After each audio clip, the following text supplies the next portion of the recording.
I never feel safe in my own home. Because we are low income, they feel that we have no right to complain. For years, FOX13 investigations have uncovered mold, security concerns, inconsistent heating and cooling at Serenity Towers, Memphis Towers, and Hope Heights. Hundreds of Memphis senior citizens are caught in the middle of all of this, and they're not the only ones facing these types of problems. FOX13's Kate Berry searches for solutions to the shortage of safe and affordable housing in the city of Memphis.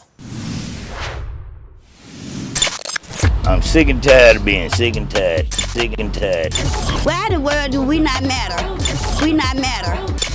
The doors right now at Memphis Towers do not work. Housing is not a luxury. Safe and warm shelter is a necessity for all of us. That's why, after years of living in conditions they felt were unsafe, seniors at properties owned by Millennia banded together to create change.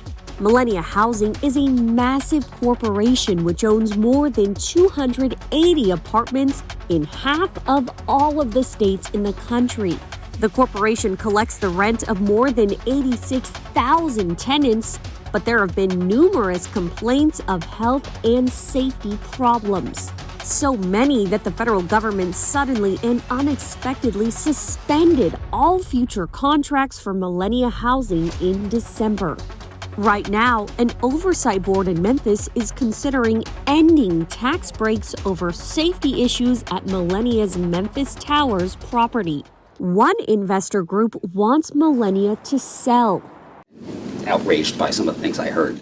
But most of the people living in properties like these have nowhere else to go. Their rent is subsidized by the federal government because they have very low income. The lack of affordable options is a problem all across Memphis. Do we have enough affordable housing for all the people who need it? Absolutely not. The need is extreme. The Memphis metro area has a deficit of around 35,000 affordable housing units, according to the National Low Income Housing Coalition. Luther Mercer is the CEO of Community Lift, which has a mission of revitalizing the neighborhoods in Memphis that need it the most.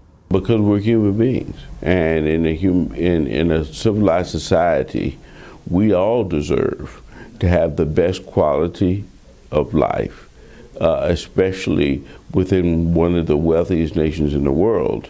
A big part of the issue is dollars and cents. The Memphis and Shelby County Joint Housing Policy Plan illustrates this problem. For many businesses, there's not enough profit in building and maintaining affordable housing.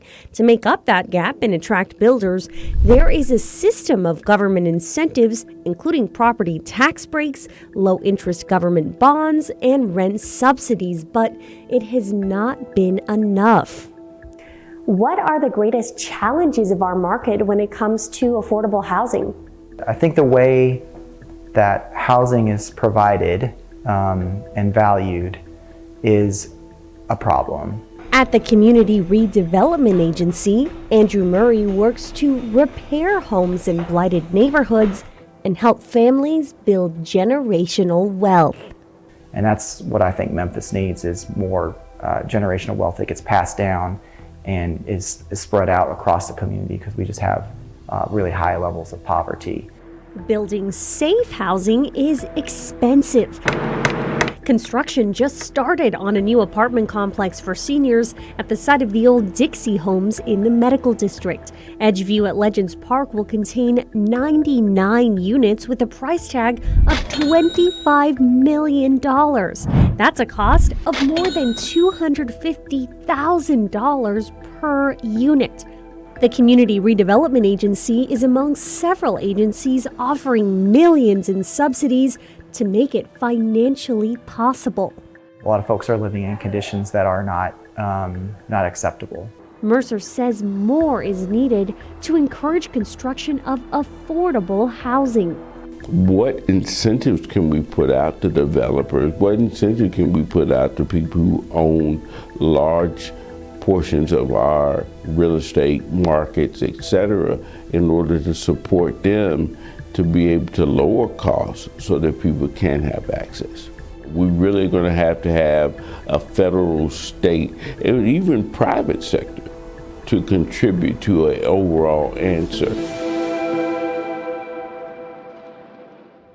All of these solutions are complicated and none of them are quick.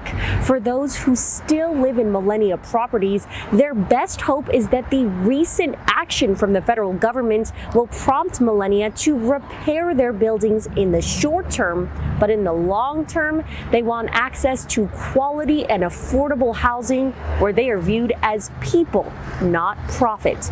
Following your money, Kate Beery, Fox 13 News.